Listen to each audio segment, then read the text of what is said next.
When it comes to corrupt administrations, presidential historian Robert Dallek says Trump's administration is close to the top of the list. Fox reports, what makes it particularly distressing is the view that this is not an aberration but rather the new normal. Dallek wrote for The Guardian before delving into the numerous times America's democracy has been questioned in the past. Dallek has written a number of books, including Franklin Roosevelt: A Political Life. In his Guardian oped, he hoped to share a possible message of hope that our country will get through this moment. He went into even more detail when speaking with Vox, still ending on a positive note. Keep up with this story and more by subscribing now. President Trump sits in the Oval Office with his administration, some of whom have since been removed from the White House, while on the phone with Vladimir Putin in January of 2017. Reuters' Jonathan Ernst. The White House has had scandals for years. One of the most notable scandals was Nixon's Watergate, which resulted in a U.S. president resigning for the first and, so far, only time in history. There was also the 1921 Teapot Dome scandal, in which Warren G. Harding's administration came under fire, as Dallek told Vox.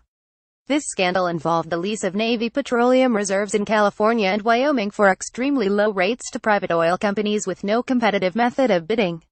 According to Britannica, the culprit was Albert Bacon Fall, the Secretary of the Interior for Warren G. Harding. Still, amid all of the corruption that has occurred in the White House, the dishonesty committed by Donald Trump and his cabinet is nothing to ignore.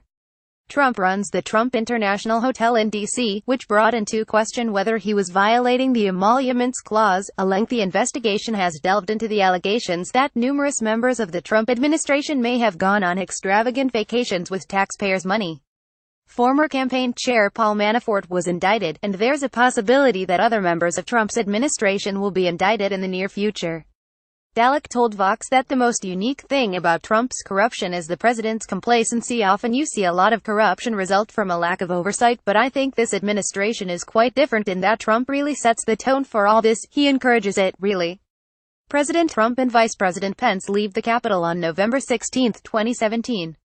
Mendel non-FBGT Images. The historian also added that Americans have become more cynical about politics due to the blatant dishonesty of the Trump administration.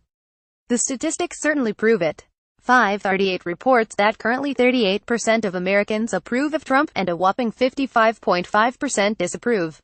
In a Bloomberg piece written Wednesday called "Let's Start Taking Trump's Unpopularity Seriously," reporter Jonathan Bernstein stated that every previous president since polls have been recorded, this dates back to Truman, was still in positive territory at this point.